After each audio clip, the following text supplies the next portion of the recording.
Welcome to Inside the 18. I'm Michael Magid, live from my bunker in Palm Desert, California. With me is no Saskia Weber, no Omar Zini. Unfortunately, despite the fact that we're all in quarantine and lockdown, everyone's busier than they've ever been in their lives right now. So that's a positive thing, I'd have to say. But with me instead, we got the man himself, GoalLine, as you know him, Jesse Goleman. Jess, what's up, man? How we doing? It's great to be here again, and I'm very fortunate that you're giving me such a nice platform to get some exposure. So I'm really honored to be on again. Dude, I don't know how honored you should be to be on the podcast right now, because we're literally getting comments right now like, when did Jesse last see a pair of scissors or clippers? And that Jesse needs to borrow Sappington's red black lumberjack jacket. So yeah, I'm guessing that was an Eric comment telling me I should change something. But oh man, yeah, let the hate. Every time I see somebody, it's something about the beard. I'm like, yeah, I understand. I have to look at it and whatever. So dude, look, if you're gonna do it right, now's the time to do it, right? You might as well. Exactly. And I'm doing it because I'm thinking that I'm not going to be seen, and then all of a sudden I'm on all these Zoom calls. I'm like, I guess I am kind of being seen more than I would think. But dude, actually the funniest thing about that, I was actually thinking about it, is that literally more people are having to groom themselves right now because they're on all these presentations, as they're usually when they're just doing goalkeeper training, they just let themselves go. They're just right. Whatever, I don't care. It doesn't matter till this weekend. So but I'm excited about this, man, because we'd actually discussed some things in regards to sports performance training last time you were on the podcast, and then you gave a little bit of advice. And then last week when we were talking with Aline Hayes from the Brazilian national team, the topic of flexibility was brought up, and I was like, dude, this is a perfect time to bring back the man, the myth, the legend, Jesse Goleman, to talk about that, dude. So I'm excited about that. But before we get going, we have a little announcement to make, Jesse, don't we? Sure do. Take it away. You want me to do it? All right, I'll do it. Guys, GoalLine and Inside the 18 are coming together. We are partnering together. GoalLine is going to be producing sports performance content for Inside the 18 media. We're going to be cross-promoting it on the two different platforms. You're going to be getting all sorts of different great fitness advice from Mr. Jesse Goleman, and he's going to be showing you how these exercises actually incorporate into the games. Because that's one of the things that we've been talking about, right? Is that a lot of times you see these exercises, in a social media, and you go, man, that looks really cool. But then you don't really see the whole picture put together on how it works, from what I'm trying to accomplish, how do I accomplish that, and what is the finished product on the field, right? Yeah, no, absolutely. I think too, whenever I'm posting exercises or whatnot, I'm always thinking, where can I use this in a game, and how can it help develop some type of my game? And that's what we're planning to do, and that's what we're going to do. And so I don't know if I should reveal the first episode, but it's exciting for me to finally break down the clips, say, here, this is what we can do, this is how it's done in a game, and go from there. Yeah, look, this actually happened. And by the way, shout out to Saskia Weber, who actually is not feeling great right now. That's why she's not on the pod today, but she's still watching this. So shout out to Saskia for being a real insider and sticking along with us. Thank you, Saskia, so much for that. I really appreciate that, because honestly, a lot of this wouldn't have happened if Saskia hadn't been on that call with us. And, she can be opinionated sometimes. And she was saying, she's like, no, you have to do it this way. And I was like, oh my gosh, that is perfect. But yeah, man, the thing I really am excited about that is that showing people the final product, because I think that's the thing that's been missing a lot of times with a lot of the training videos that I see is kids go, but how where does this come into place in the game? And now you're actually using some game footage. In the first episode, we might be using some game footage of somebody you might be familiar with.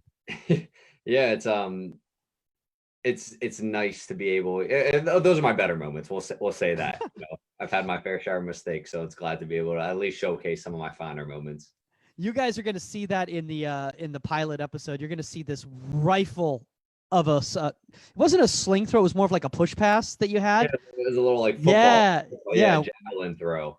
Yeah, one of those little push throws, dude. You rocketed that thing, dude. You know where I learned? It's from futsal. because that's how they teach you to throw the ball in futsal. And, I know futsal is a huge topic now, is just like how to transfer. And in that little pass, I think I remember because I was holding the ball like a football. I had it like right up here, and I'm just like, where am I throwing it? Like I'm waiting, and then all of a sudden, it's just a quick little push pass. So interesting style. But I pride myself on being an athlete, and also that's like a kind of one-handed bounce pass that I've learned from playing basketball. So a lot of what I touch on too is just being an athlete, and so that's where I learn everything from. Well, dude, you sound like Saskia, and that's why she's watching right now, because she's all on board with what you do right here. So let's just get into today's topic. Today's topic, guys, is flexibility. Like I said, we had Aline Hayes on last week. We were discussing flexibility and range of motion. I said this is a great time to bring Jesse back. Jesse, for people who are out there who are like parents, or maybe coaches who aren't really familiar with a lot of the vernacular that we use in the sports performance world, people who haven't taken, I don't know, the NCCPT, training programs like myself, and, been a sports performance coach. What is kind of flexibility in the simplest terms for you? I mean, in the simplest terms, flexibility is, being able to touch your toes when your legs are straight, being able to bend without breaking. And so for me, or like thinking about doing a split, when you're able to do a split, that's what, in simplest terms, that's what you think of flexibility. Yeah. I mean, that makes a lot of sense in that respect. I thought you were going to give like some real like scientific answer. It's like actually when the muscle is correlated with the tendon here and all that sort of stuff. But I'm not I love the science behind it, but when I'm trying to explain to people, it just doesn't make sense. And so it's like, for me, I'm always trying to find the simplest ways that I can tell somebody who's never opened up like a strength and conditioning textbook. So. Gotcha. No, I mean, well, which is probably most of the people that are listening to us right now. So how does that differ kind of from like range of motion? Because I was bringing up range of motion earlier, and a lot of people seem to think that flexibility and range of motion are the same sort of thing, but like they're not, right? They're not. And I think there's the fact that people think like flexibility is going to improve range of motion is a little blurry. But I mean, range of motion, you're thinking just being able to move in a sense that, move through different, unfortunately ranges, for lack of better terms, but it's just like being able to move swiftly is the way I think of range of motion. And, again, thinking if we're trying to touch our toes, how easily can you go down without like being like feeling or kind of like wincing in pain a little bit. So, flexibility and range of motion are similar, but at the same time, they can have different meanings. Like you need to work on your flexibility in order to have proper range of motion, right? Or no? So there are a bunch of studies around it, and not in the studies that I've at least heard people talk about. And, unfortunately, I haven't read them myself, but it's like to improve that range of motion, you have to hold that position for longer than 30 minutes. And that sounds awful. I don't want to hold any position for 30 minutes. Yeah. I'm sitting in this chair right now, and I'm literally like, I don't want to sit here for another 30 minutes. Exactly. And yeah, I mean, especially with me and my attention span, I'm just like, screw this. Like, yeah. But it's really interesting because when you think flexibility, you think static stretching is going to improve that, but it really doesn't. And the science behind it is very fascinating. It's like sometimes being stiff and having a little bit more stiffness can help produce more power and more force off the ground. So, the static stretching to improve, like we don't need to be flexible technically as goalies. We need to be able to move.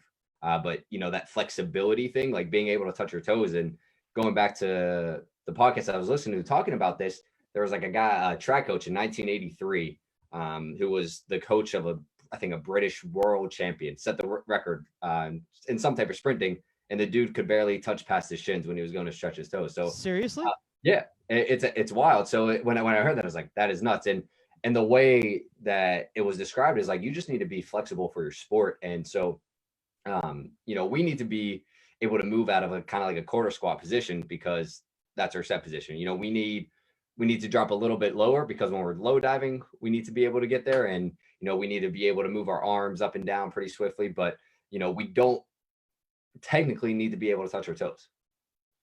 Okay. So because that's the funniest thing is because I was just remembering like when I was a kid, like the number one thing on like that presidential fitness thing was like the sit and reach. Right. And you have to like sit and reach. And like, so now I'm actually happy to know that like the fact that I couldn't like, you know how like there were the one kids that could like literally go past their yeah. It's genetic, and that's what I'm finding out. Like a lot of it is genetic, and like when you think of a girl and a boy, who's typically more flexible? The girl. And which is interesting too. Again, like the girls tear their ACLs more because they're like now we're going into the science, but our body has these GTOs and these stretch inhibitors that kind of. Hold on, can you explain what a GTO is, just for people who might not know? It's essentially like an overprotective mom, and this is the way I've heard it described, is like doesn't want the, it's protecting our body from being hurt, and so it's like, so it's just a youth soccer parent. I got it. Okay. Yeah, it's just in like our body. Okay. Yeah, so it's a defense mechanism, and typically in girls they have less of them, so essentially that they're not as stiff, which means they're hypermobile, and then their ligaments they're not as defensive as they should be. So that's why we find that in females they tear more ACLs. So I want to talk a little bit more about this thing you're talking about being stiff, because I mean that's something new that I'm learning right now. I mean, if you talk to most goalkeeper coaches, they'd be like, "Oh, get as flexible as possible. Like the more flexible you are, like you're gonna be like David De Gea or Thibaut Courtois, who have like like 70-inch reaches or whatever because of their long arms and how elastic they are or whatever." So is that one of kind of like the common misconceptions when it comes to goalkeepers working on flexibility?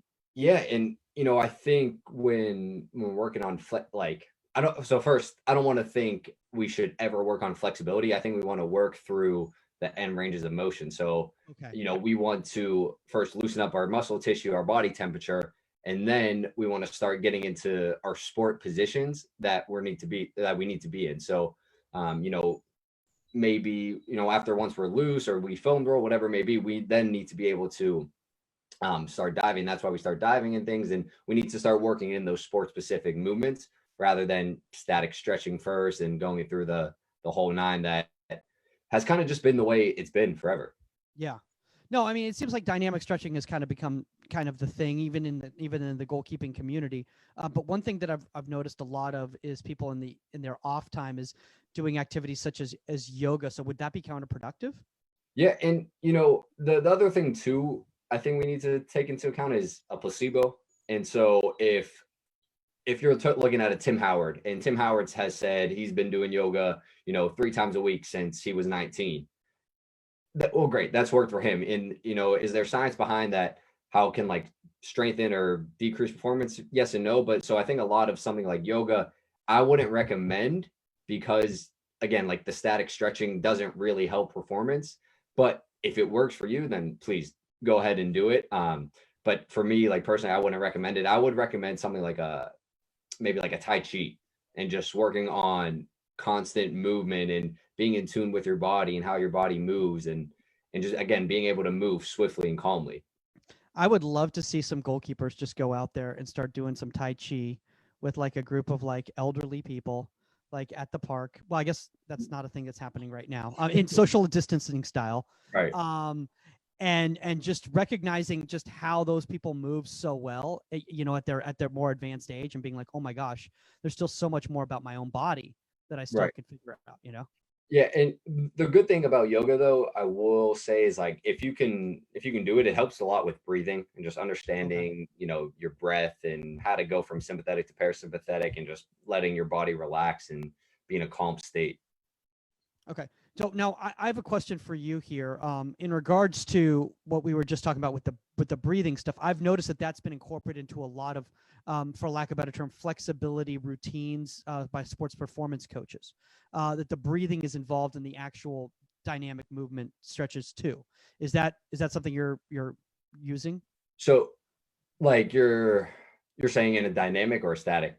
I'm saying in a dynamic environment. Yeah, I mean, I think as in hold, release, that kind of stuff. Right, and I think just being able to breathe properly is going to help all of us as people in general, and just it just allows more free oxygen to flow into your brain, so you can think more, you can relax, and again, like it's just calming your body. You're not as stressed and you're not as uptight and wound up, which I mean sometimes could be a good thing, but at least that way you're thinking a little bit more freely when you're focused and you're concentrating on your breath.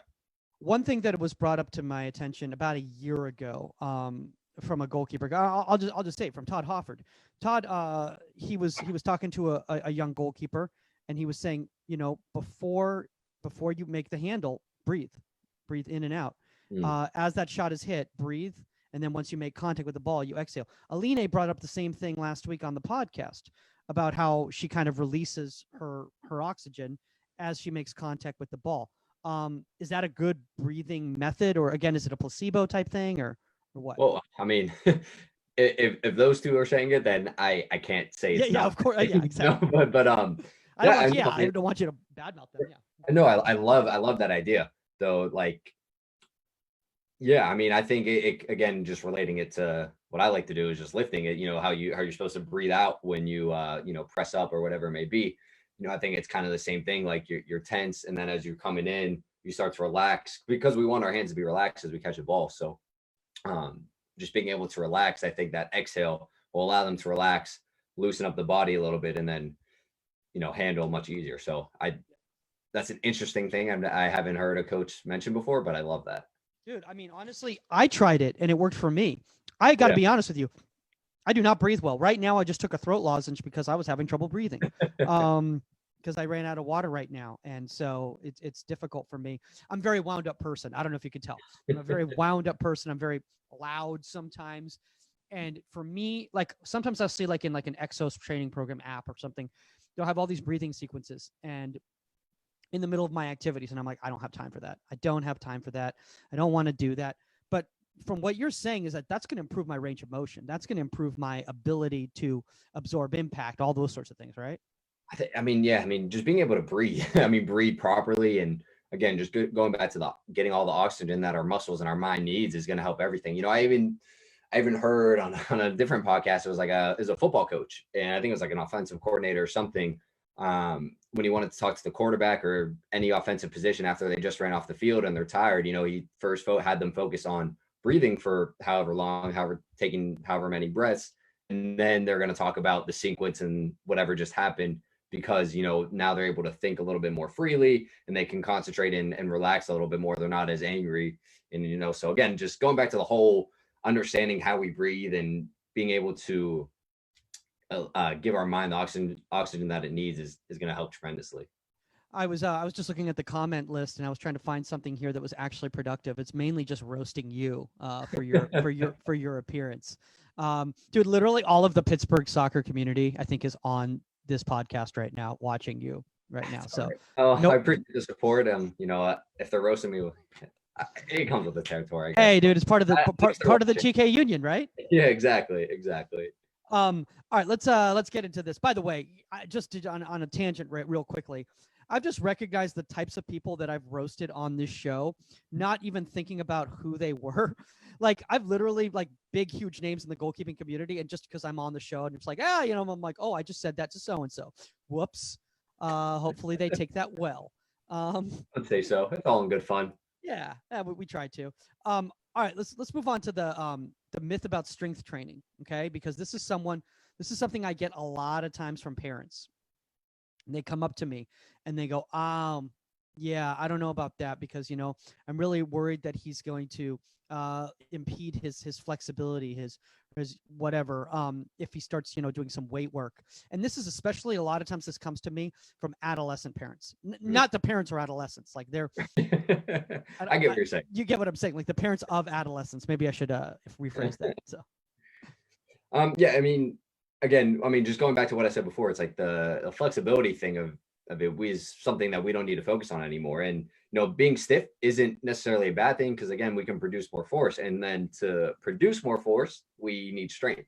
So if you just lift heavy weights and you don't do anything after, you're going to be stiff, you're going to be slow. But that's because you haven't done any type of sprint work, you haven't done any type of agility. But if you're, doing the proper strength training 3 days a week and then doing some footwork and agility and some movements with it, it's just going to help it. And it's just going to be a process. Just like, if you just worked on, catching a ball or the side volley 500 times a day, and then you tried to take a goal kick, but you never worked on a goal kick. Obviously your goal kick is going to suffer because you've just been doing one thing and not the other. So it's a fine balance, definitely. But, I don't think that, I would like to think that we're starting to get out of the myth that strength training is going to impede, any type of stiffness or slow or become slower, etc. By the way, Yuta Nomura, who was on the show on Monday, just popped on right now. And have you seen this dude's side volley? It's unreal. I'm not. Oh, dude, it is unreal. Like I was seeing some of the stuff he was doing with the revs, and the way he was hitting the side volley, I was just like thinking of like flexibility, dude. Like that guy, that guy's got the proper stiffness for power and flexibility at the same time.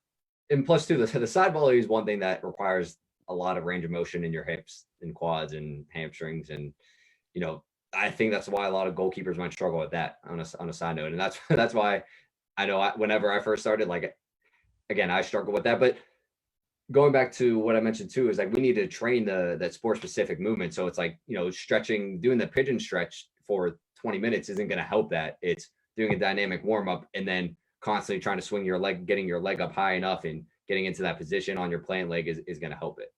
Yeah, I want to talk about striking the ball, side volleys, goal kicks, all that sort of thing, because that's one of the areas where I think, obviously, having a smooth movement, having proper range of motion is really, really integral.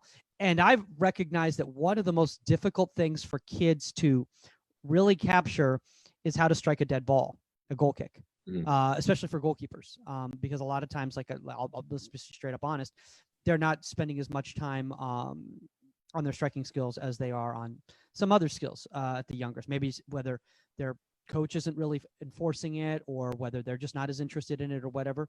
So a lot of parents, they come up to me and they say, "Hey, how can I improve my goal?" I mean, dude, I would say that's probably one of the top questions we get asked. How can you improve your goal kick? I don't like to me. That's mind blowing. Like, because I get asked it all the time too. It's like, I got to improve my kick. Okay, well, how many times do you practice it a day? All right, well, that's your answer, and I think some of it has to do with strength and mobility, but I would say 80%, 90% of that is just going to come with technique. Like, I mean, I know for myself, when kind of like right after college, actually, is when I started feeling, in like my first or second year of coaching, is when I started noticing my goal kicks were starting to explode, because I had more time to focus on strength training. But it's because I already had that technique down, that have been doing it for so often, is that they started to increase. So it's, once you master the technique and then you start adding some strength to it, that's how it's going to grow, and that's how you're going to improve it. But before anything, it's just going to be technique. And yeah, one thing I've noticed a lot, and this is myself included, is just that my lack of flexibility on my weak foot, or weak leg, I should give you. And I realized this yesterday when I was doing a Techne workout. Shout out to Techne on their individual training program. But I was doing some work on my weak foot, and I was like, the differences between both legs, and obviously the science is really the same. right. Is it just because I use one more, so that there's more atrophy on the other side? What is it exactly? I mean, to me, I think that's what it is. I mean, yeah, actually, it's 100% that, because when you're like doing a single leg exercise, let's say, I mean, my favorite rear foot elevated squat, the science shows that your non-dominant leg, or like your leg that's not being used, is actually also gaining some strength as well. That's why, I think sometimes if you've done, a heavy set of rear foot elevated for 6 on one leg, your other leg seems fatigued even though you didn't use it. And that's because like the nervous system and, however the brain works and the body works, is they're all connected. So you're actually also building strength in that opposite leg. So you're going to have the same amount of strength, but I think it's just forcing and teaching your mind how to use it the same way you use your dominant foot is going to help increase both legs. So could a lot of the stiffness that I'm getting, the lack of flexibility I'm having on my weak side, could it be mental? Could it be that I'm freezing up? I mean, I think so. I think everyone's also different, but I mean, I would say that it's something that, because you've never, I'm sorry, we won't say never, but because it's something that you haven't done as much, I think you're just not as accustomed to it as using your dominant foot. Yeah. I mean, and that's honestly been the big, and I think that's a big struggle for a lot of goalkeepers is their weak foot, is using their weak foot, because we get lazy. I know me, in distribution situations, I get lazy and I'll just use my dominant foot. Right. Even though I know I'm supposed to use my outside foot in that situation, I'll just play with my dominant foot because I know I got more power, and I'm confident. We're talking about that mind body connection again. I feel more connected. And I also think a lot of kids will overthink using their weak foot and like trying to be as good as, as your dominant foot. But it's just, that's what I try to tell kids all the time. It's like, just focus on technique, just relax and kick the ball. Like you have the same amount of strength in both legs. It's just getting your body comfortable. So let's talk a little bit about pliability, because this is a term that I've been hearing a lot about, in the performance world, in the sports world, in the last couple of years. And some parents out there might not be familiar with what pliability is. Can you kind of explain what pliability is? For lack of better terms, again, it's just the quality of being flexible. And, when we're talking about, again, being flexible for goalkeepers, we want to be able to just move in the right areas again, and just being able to comfortably lift our shoulders over our head. And, a lot of times too, like our shoulder mobility or shoulder range of motion kind of sucks. I mean, mine sucks, but, again, and it's just being flexible again, I think is overrated, especially as goalkeepers. And, it just goes back to constantly static stretching when, again, it can be used as a placebo and as a kind of relaxation method, but it's not really doing anything for us. So when we're talking about pliability, it's kind of just like, can we be flexible? Yes, great. But is it helping? Yeah, that's up in the air. But it's become a big trend, though, hasn't it? It's become a big trend in regards to talking about like quarterbacks taking hits, those sorts of things.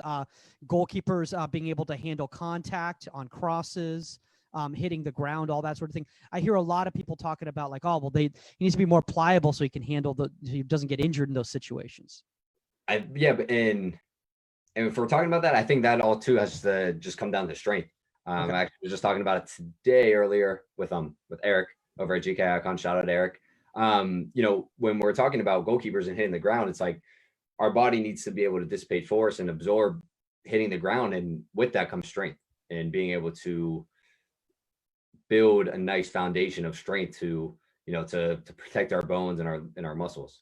Yeah, and I think that's something that a lot of people miss out on in regards to the strength aspect, because you're a real big proponent on strength training, and a lot of goalkeeper coaches don't put the emphasis into it. And again, I know we're getting a little bit off topic here, but I want to really make it clear. One of the reasons that Jesse's coming on board inside the 18 is because I saw a need for our audience that was missing. And I want that proper education out there for people. And shout out to you for the podcast, man, because you're getting people from all sorts of people from the training profession to come on that show and really nerd out on the training aspect of it. Yeah, it's been a lot of fun for sure. I mean, the guests make the show, so it's been phenomenal. Yeah. Let's talk about this. Let's talk about the mistakes that goalkeepers make when they're training flexibility. I know you'd already talked about static stretching as one of the main mistakes that goalkeepers make. Are there any other mistakes that you see, especially goalkeeper coaches, because a lot of times they're not strength people. Strength people. I think the biggest mistake would be static stretching before practices. And, and I made that mistake too, just because like, it's just something that we've been told over and over. And all the time we static stretch before games, before practices. And, I think, and I'm pretty sure the science will say this and back it up, static stretching can decrease power before any type of, event, any type of high intensity event. So, I think static stretching before a training session, a game, is going to decrease our power, which obviously we don't want at all. So I think that's going to be the biggest mistake that, after hearing it, that I've seen over and over again and that I've made myself. So to fix it is just, let's again warm up our body, muscle, tissues, and then again train, then go right into kind of like a warm up where we're going into our diving and our handling and things of that nature. But I would say try to avoid static stretching before a game as much as we can. I want to talk about that. I want to talk about warm up, and because again, you're talking about static stretching being something that had been so common in not just the soccer community, but in the youth athletic community prior to any sort of activity. And obviously in the last few years, we've obviously understood that that's counterproductive to the movements that we want to make. We want to make sure that we warm up the body. But a lot of people tell me, and I don't know if this is just old school thinking or whatever, they go, oh, it's all just in your head. It's all just in your head. An athlete can get out there and they can start playing, yada, yada, yada. Is that Is that not the case? It's tough because I think, it depends is going to be the answer that I'm going to say for any type of warm up. And but what I do think is that, yeah, if let's say Tim Howard static stretch for every game and had the career that he had, it doesn't necessarily mean it's right. It means it's right for him.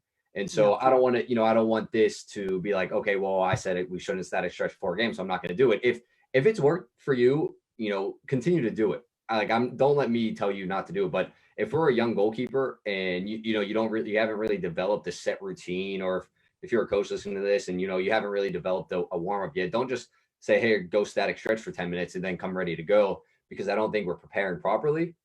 But again, if you're an older, more developed goalkeeper and you've static stretched for every practicing game, keep doing it, because obviously it's worked for you. But I would just do all the kind of dynamic warm up and warming up the body temperature, slow to moderate to high, and go from there. And what's more important in that warm up? Because a lot of people say, again, talking about the mental aspect of the warm up, a lot of people say that it's not about what you're doing in the warm up, it's how you're doing things in the warm up in regards to preparing the body for movement and making sure that you activate certain areas of the body to be ready for having to make those actions in the game. But then a lot of coaches, like, oh no, we got to do crosses right now, we got to do handling right now, or whatever, and they're very rigid about that, more so than the actual warm up of the body and the movements of the body. Yeah, I think a warm up is gonna.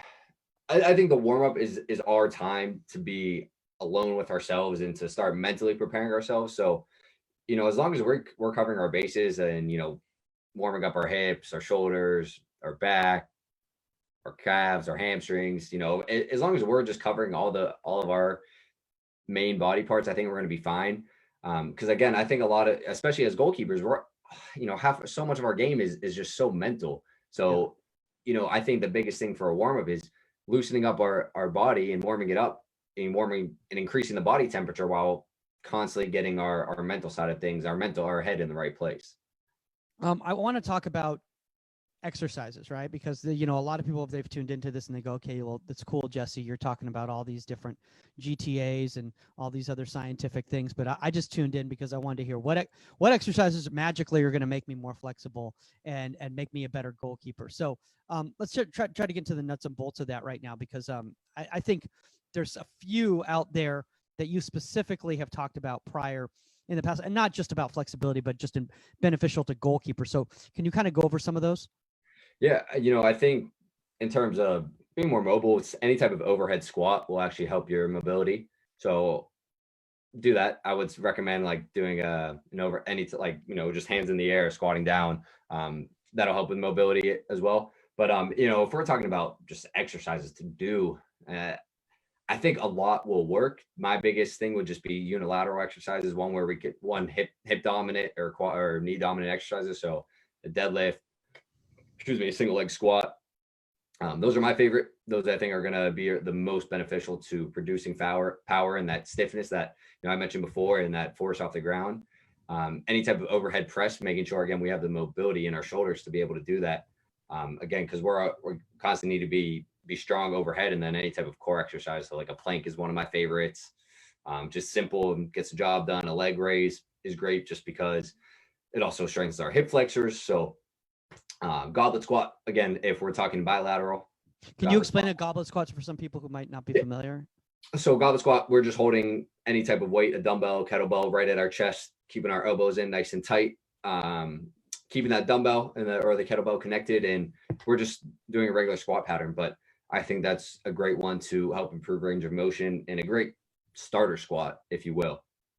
Well, I think that, to me personally, like the goblet squat, what I like about it is that it's, because the weight is centered in front like that, it's very easy to manipulate and to move, rather than, a lot of kids get freaked out with any sort of back squatting type activity. Right. And is that just in their head, or is it because literally it's just more Yeah. awkward? No, the goblet squat's great at kind of teaching your body to hinge and forcing your hips to go back, which is essentially what a hinge is, right? But when you get a bar on your back, it almost forces you to go forward if you're not used to that pattern. So the goblet squat is great at just teaching the squat pattern to begin with. Let's talk about hinging for a second, because I'm really glad you brought up hinge, because I've been huge on this lately, especially with adolescent goalkeepers who have a very difficult ability with that hip flexor range of motion. They're going through puberty. They're the most stiff out of all goalkeepers that I can think of. Is that time period. And the weird thing is like we were talking about with Matt Brown from IMG, goalkeeping director over there, is that, a year ago when they were 11 or 12 or whatever, like they were so flexible. They were able to move so well. And now all of a sudden they're like, what is going on? I can't do this or whatever. What activities can you really stress for people to work on that hinge, that hip flexor, that quarter squat movement? Because I think honestly, to me personally, that being able to get a young goalkeeper to drop into that quarter squat shape with their butt back and their weight forward and nice and bounded and set and planted with power is so vital. And it's also very difficult. Mm-hmm. Yeah, I mean, you kind of mentioned it, a quarter squat onto a box. You could do this. It's so easy to do at home. Just get a chair. Most of the and put a pillow on it, because I say most of the time chairs are when your knees are coming down to parallel. So I would just put a pillow on it and just essentially use both feet, sit down, and once your butt touches the pillow, stand back up and sit back down. And I think that'll help kind of teach that hinge pattern. Another way to do it too is if you put I'm trying to think of a household object. If you put like a standing object, if you have one of the longer foam rollers, if you put that standing up, or if you can use a wall and you stand about a foot away from the wall and you just kind of push your butt back to where it hits the wall, you're going to start to feel yourself. You're going to start to either feel yourself shift into the wall or forward, and it's going to kind of teach you to, again, load weight properly as we're going into that quarter squat position. You know what's so great about this episode right now, Jess, is that like I'm listening to this and I'm just like, I can't wait to go back and listen to this because I want to try this stuff. Awesome. Like for myself personally, as an old man still playing in goal, I want to try this stuff personally. I think that's actually one of the cool things about quarantine, man. I mean, look, nothing's cool about quarantine, but cool is that like, these types of conversations are taking place and kids have the time to work on these things at home because there's no stress about having to get to class or get to practice or whatever. They're kind of off to their own devices and to better themselves, ready for that kind of next step. Yeah, even helped me improve my mobility a little bit. I've been doing a lot more stuff that I've been, I always tell myself, nobody wants to do the mobility exercise either. Of course not. No, because like we mentioned, they're boring. They're time consuming. We just want to get into lifting, but with all the time, or not all the time, but with a lot more time, I've been able to do a lot more. So yeah, it's been helping me. It's been great.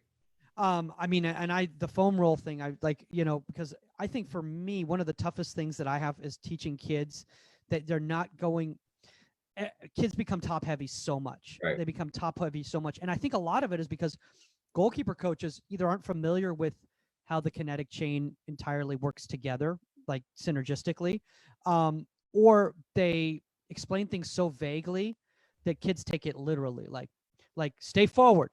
Well, like if kid takes stick forward is like throwing my body forward. They don't understand what that means. Like you need to really teach them. And I think that's why, again, I love what you're doing and stuff like that. And again, I can't wait to see more of these videos because I think kids are going to start recognizing. I'm not trying to make it a commercial for that, man, but honestly, I'm really excited about it because I think it's really going to show kids how this actually matters in a game.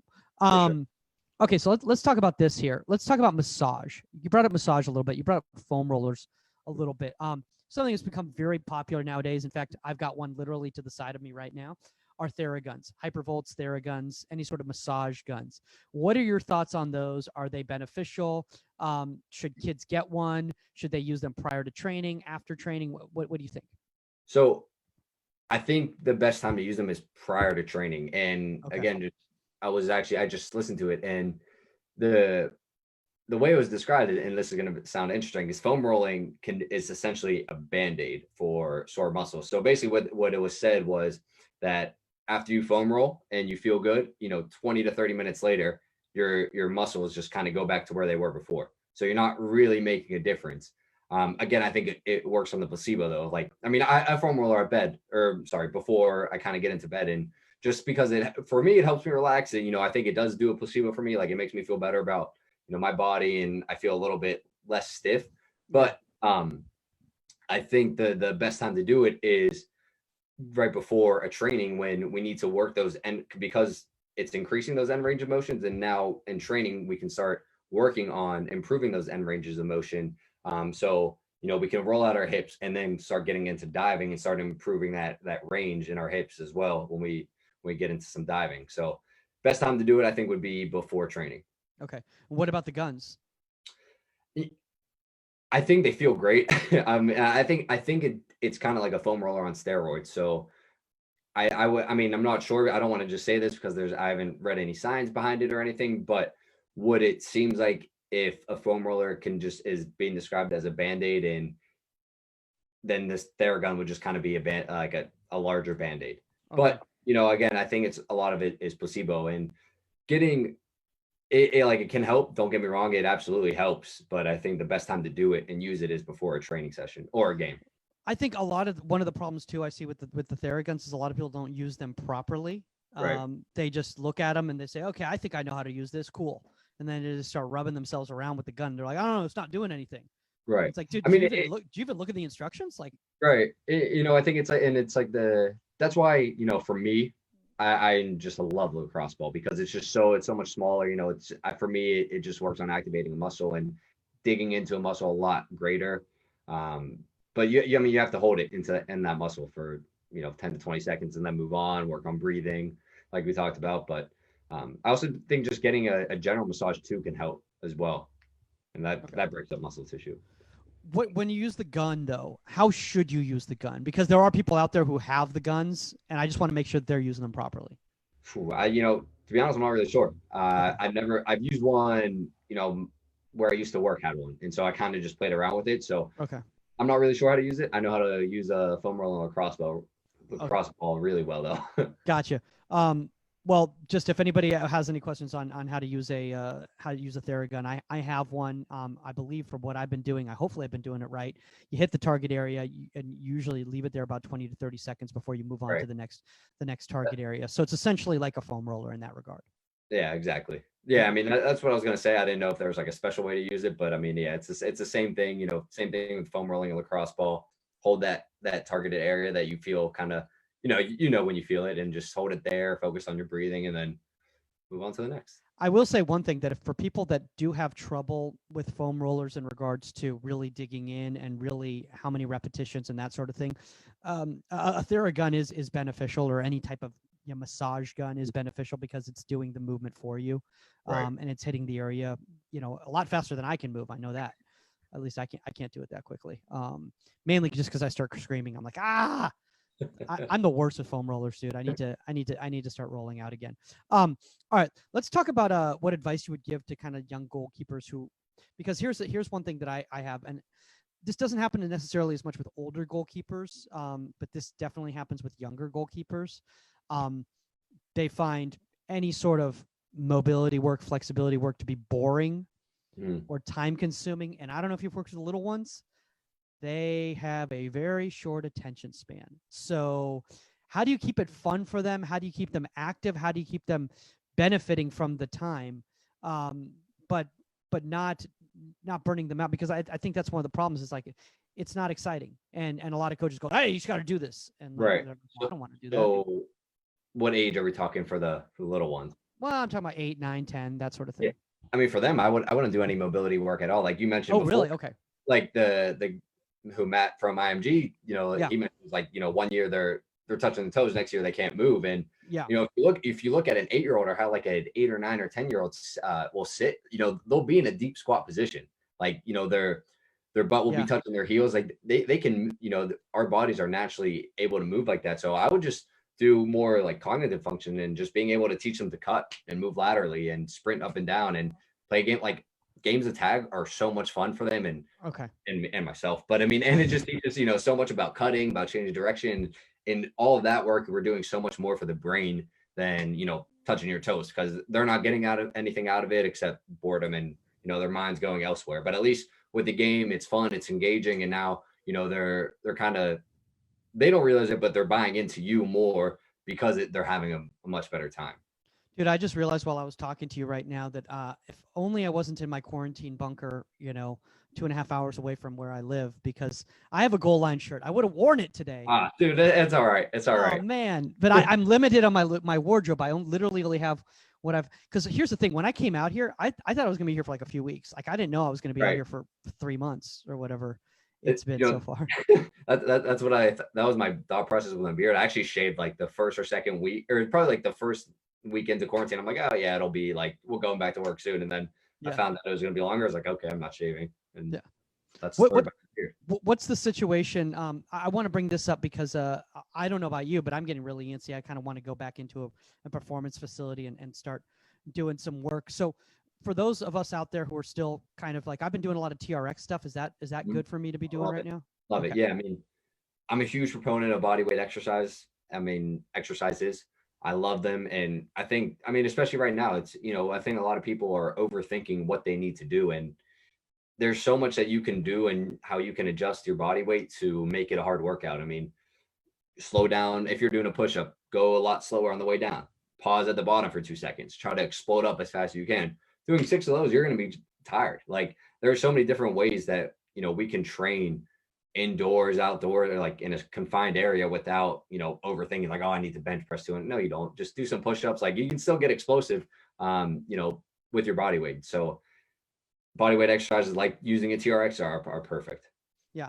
One of the issues I've recognized in regards to the TRX is in regards to body weight is that, when you're in a gym and you're doing heavier reps, that sort of thing, you're dropping the number of reps because, obviously the weight is heavier. When you're doing your body weight, the constant doesn't change. Right. It's the same over and over again. So how do you adjust for that?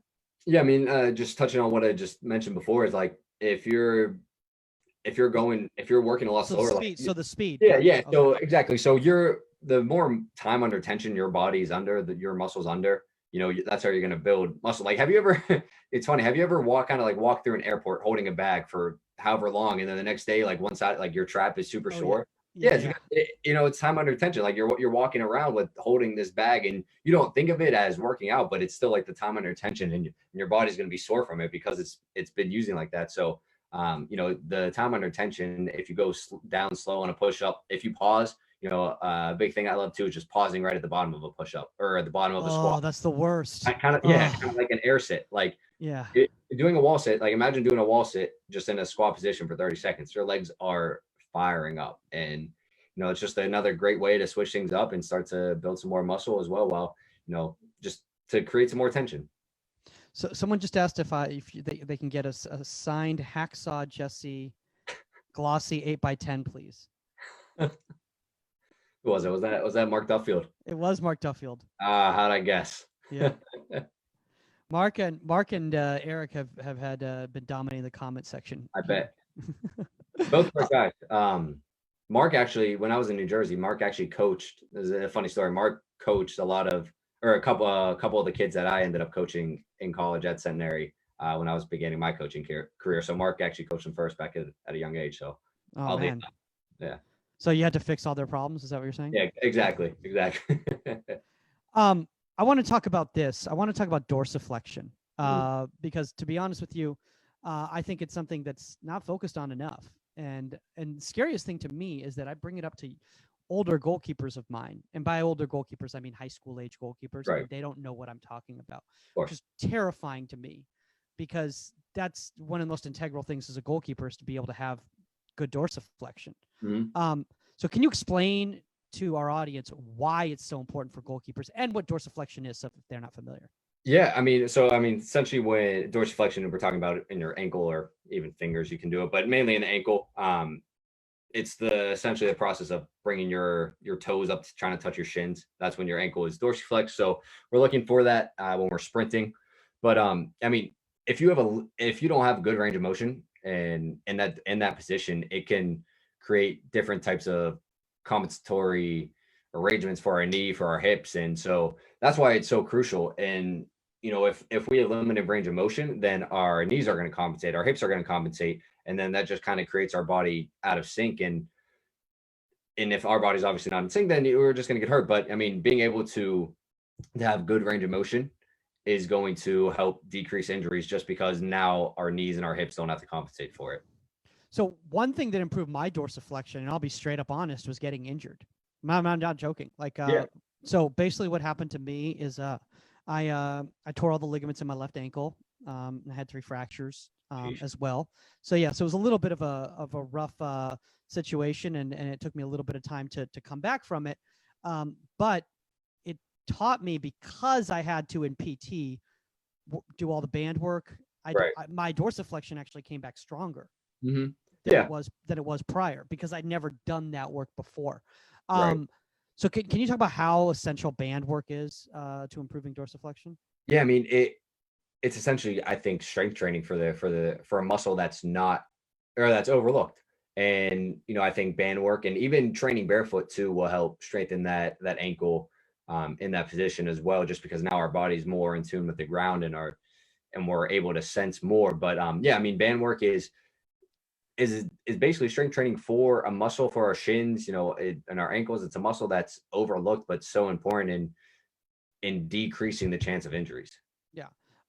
I find that one of the toughest things with band work for me personally is finding what the resistance level is that I want. And I know that they've got the 90 different types of colors that I can choose from. And one says extreme, and one says like powerful, and the other one says like ultimate. And I'm like, I don't know what these mean. I just know like red sounds like it's hard. Yeah. I mean, also too, like when you're doing it, again, just going back to what we touched on a body weight, like if you're just, you can even do eccentric training with a band and like kind of slowly bring your foot back to your shin and then kind of explode forward. And again, just, you know, if you only have one band at home, you can do it that way if you feel it's too light. Oh, so we can explain how that works exactly, so that you would put the band around you, right? Yeah. So if you're working with a large band, you put it around the balls of your feet, and then you kind of just press it forward, and then you kind of just resist your toes coming back to your shin behind you, and then again press it down forward, and then again resist your toes coming to your shin, and then pressing it forward again. You do it seated as well. Okay. So what about the alphabet? I see a lot of people doing the alphabet for ankle strength. Is that good? Yeah, I mean, I think any type of movement like that, just with the ankle, just getting the ankle used to moving is going to be good, because I think it just can stiffen up so quickly, and stiff ankles can lead to plantar fasciitis. You know, it can increase your chance of an ACL tear, because if your ankle range of motion isn't that good, then it creates kind of a knee valgus when your knee caves in, which obviously leads to an ACL tear, or can lead to an ACL tear in some cases. But yeah, just any type of movement of the ankle, especially the alphabet, is going to be great for it. I was also thinking just in regards to being able to strike a ball. You know, one of the problems that a lot of kids have, the reason that they can't strike a ball is because they've got no ankle flexibility at all. 100%. Yeah. And you know, I think we coddle the ankle a lot of times. Like if we roll it, we're going to put a brace on it, or, you know, any type of situation like that. But when we tape an ankle, you know, you're just creating more, I think, and this is my opinion too. I think you're just creating more problems with the body, because now your knee has to do more, your hip has to do more, and it's just going all the way up the kinetic chain. And we're not letting our ankles breathe, and we're not. I don't think we do enough properly or strengthening stuff on the side to help strengthen those ankles, to get our knee and our hips out of the picture. I know personally for myself, my left ankle, because of the injury that I had, you know, I definitely overthink it in regards to. I don't wear a brace on it anymore or anything like that. But a lot of times, whenever I make a movement that's not a great movement, I blame it on that. I'm like, you know, I lost that lateral speed because of that ankle injury. They're like, you mean that ankle injury you had when you were 18? Exactly. Yeah, exactly. Right. I think another thing that we can do too to help strengthen it are depth drops, where if you step off, let's say at home in this case, you step off a step and you land on one foot, that'll help strengthen it, can improve range of motion. Then, I mean, my personal favorite is using a Bosu ball or an Eric's pad, or some type of instability surface. But please don't do that until you get good at stepping off like a 12-inch box comfortably and landing on one foot. It's funny you brought that up, because, you know, a lot of people, they incorporate that kind of stuff into goalkeeper training, and, you know, teach their own. Everybody has a different idea on what goalkeeper training is, and what's goalkeeper specific training and all that. And I've heard a lot of people, they see stuff like that and they go, it's trash. That's trash. That's trash. That's not goalkeeping. That's not goalkeeping. But like, they are doing something. They're Mhm. it's just maybe not game related, but it's more body related. Like, I I think it's context, okay. and I would hope that the coach has a why for what they're doing. Like, Okay. I mean, me personally, yeah, I mean, I'm a simple guy. At least I like to think so. And in terms of my training, like, yeah, I'm gonna make you shuffle one way, cut back, set, boom, here's a shot, here's another shot, whatever it may be. But so I'm not personally gonna use like Bosu ball in training. I'll do that on the side. But yeah, I mean, I just hope, like, I don't want to judge anybody until I know the context of the situation and why they're doing it. And then I could, state my opinion once I know all that. But again, like you mentioned, teach their own. I did see somebody do this, and I'd be curious to get your thoughts on this. Is that you were talking about depth drops, and obviously this is similar to depth drops. Is they were having the goalkeepers make a save on the volley, then step onto a box, and then drop before the shot was hit. Is that beneficial? So it depends. How high's the box? Do you know? I mean, it was like a few inches. It wasn't that high. So Yeah, I mean, again, I think it's based on the context. But what I do think is beneficial is actually, this is gonna be funny. He's like, and I think Omar talks about it a lot too. Is that jump is before a shot. yeah, Just speaking of depth drops, and when we do a depth drop, we're working that stretch shortening cycle. Essentially, we're loading up. So when yeah, we do a depth drop and do a quick reactive movement after that, we're producing more power because we have all this force that's kind of absorbed in our body and our legs, and then we're able to produce it a little bit more. It's kind of like, Dragon Ball Z. You load up here, and then you explode out. So that's the analogy that I think of.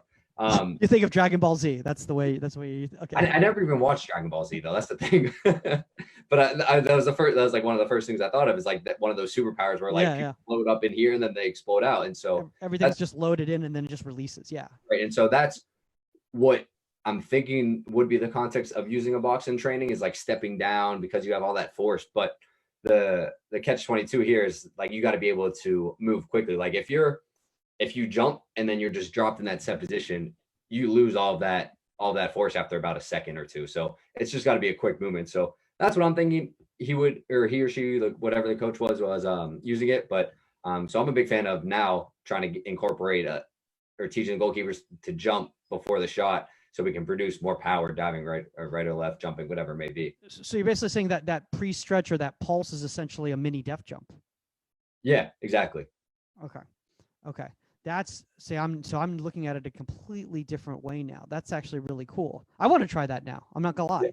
Yeah, I mean, it's interesting because I have seen those, like, kind of those little boxes where like people do like where we're doing the footwork on it and then back down, and to me, like something like that.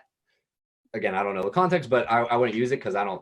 We're not gonna top up. We're not gonna lift our feet 3 inches in a game unless we're stepping over somebody, which is very rare. But if we are working like a 6-inch step drop, boom, and like as the shot's coming, to see if we produce more force or can get there a little bit farther, then that's something I would be interested in doing myself. Okay. Awesome, man. Well, we've got about an hour right now on flexibility, and people are like, dude, you just did an hour on flexibility in a goalkeeping podcast. You guys really went into the weeds right here. But before we go, I want to ask you this question. I kind of want to know, like, obviously you have a strength and speed performance background and all that. How did you first get into this realm? Because you were a goalkeeper, you were aspiring goalkeeper, and then you chose to go into the sports performance realm, but you also got into the mobility and why the body moves for goalkeeping, which a lot of people when they get into your world who were goalkeepers, they kind of just leave the goalkeeping world and they kind of just go into this world. So how did you find a way to bring them both together? And I'm saying this right now because, like I said, I'm introducing you to our audience who may not be familiar with you, because you're going to be doing videos, for us consistently. So if you can give a little bit of a background.